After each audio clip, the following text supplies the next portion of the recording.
जिस परीक्षित का को दर्शन देने के लिए साक्षात प्रभु उत्तरा के गर्भ में चले गए, जिस परीक्षित से आज्ञा पाकर आज्ञा लेकर कलियुग के संसार में प्रवेश करता हो, जो परीक्षित पूरे विश्व का मालिक हो, ऐसा परीक्षित भी किसी न किसी बहाने काल के मुख के सामने आकर उपस्थित हो जाता है।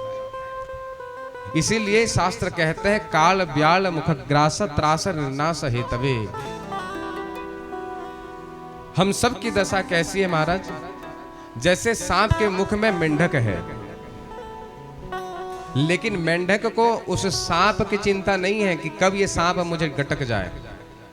मेंढक की दृष्टि तो सामने जो कीड़े खड़े हुए हैं ना, उन पर लगी हुई कि कब मैं इसे अपना निवाला बना लूं। सही मायने में देखा जाए तो हम सब काल के मुख में बैठे हुए हैं, कब कौन निपट जाए इस बात की गारंटी नहीं है। एक आदमी के पास यमराज जी आ गए और आकर कहने लगे, चलो भैया तुम्हारा रील खत्म, अब पिक्चर खत्म हो गया तुम्हारा, तुम्हें हमारे साथ जाना पड़ेगा। अब ये आदमी तो बेचारा घबरा गया कि अरे महाराज अभी तो मेरी उम्र ही नहीं हुई, 30-32 साल की तो मेरी उम्र है। यमराज जी कहने लगे, मृत्यु उम्र नहीं देखा करती। मुझे जिसके जिसके प्राण हरने हैं ना, इस सूची में सबसे पहले तुम्हारा नाम है, इसलिए तुमको तो मेरे साथ जाना पड़ेगा। तो इस आदमी ने एक तरकीब लगाई, बोला कि क्या करूं क्या करूं। तो यमराज से कहने लगा, सुनो महाराज आप मेरे घर आए हुए हो, ऐसे खाली खाली थोड़ी अपन जा सकते हैं, बस 2 मिनट आप इंतजार करो, मैं बढ़िया सा आपके लिए चाय बनाता हूं। अरे भैया यमराज की खातिरदारी कौन करे? पहली बार यमराज की कोई खातिरदारी कर रहा है तो यमराज कैसे मना कर सकते हैं। तो बैठ गए और इस आदमी ने क्या चालाकी करी, जाकर चाय बनाया और उसमें एक नींद की दवाई मिला दी इसने,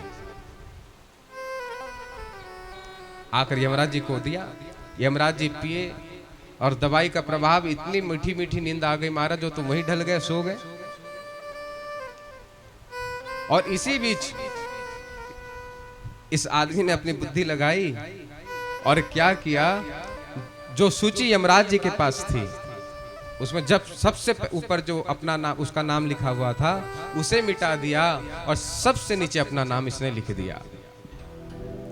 कुछ देर बाद यमराज जी जागे,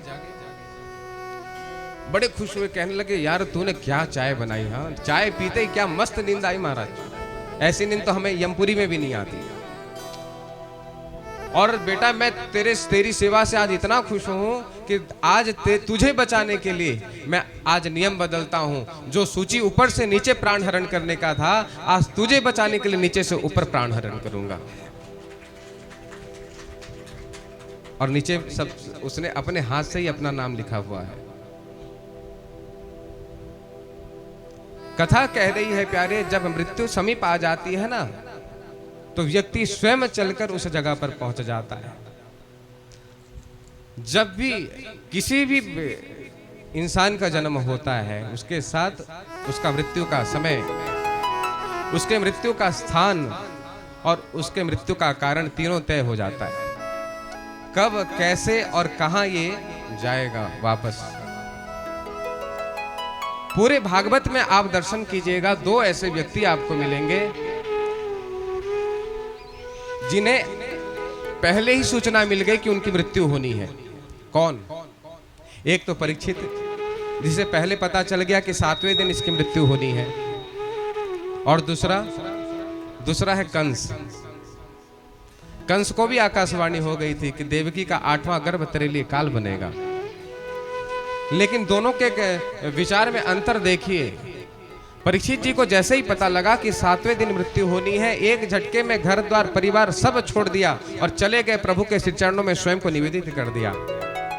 और एक कंस था, जब से इसे पता लगा कि इसकी मृत्यु देवकी के गर्भ से होनी है, प्रत्येक दिन ये अपने काल के साथ लड़ाई करता था, काल से बचने का विविध उपाय करता था। लेकिन अंत में क्या हुआ महाराज? चाहे आप कितनों प्रयास कर लो, आप काल से नहीं बच सकते महाराज।